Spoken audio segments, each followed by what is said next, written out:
Which color-coded blood collection tube typically contains heparin? And what this question is referring to is when you have your test tubes that look like this, and we'll draw 4 of them for our 4 tests here. You may have seen these tubes during a blood collection or collecting different specimens that we need to send to the lab for the patient in the test tube.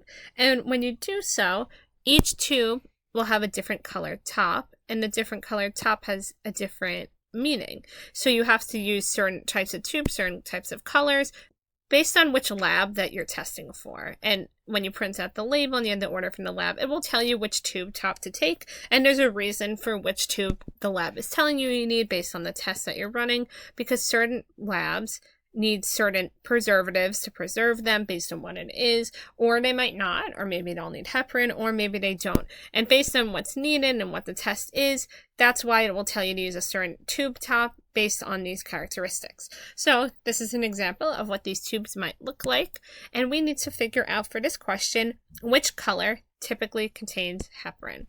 Now, unfortunately, a lot of this will come down to memorization to know that which tube contains what.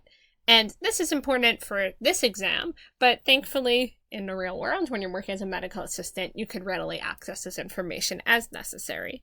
So just going through the color choices, we have option A, which is green. We have green here. And green is, in fact, the tube which contains heparin. So it contains heparin in the green. And since the question is asking which one contains heparin, that will be our answer to this question. Option B is the blue tube. And the blue tube usually contains sodium citrate, which may be used for certain coagulation testing. So that's different than what we're looking for here. So we can eliminate that choice.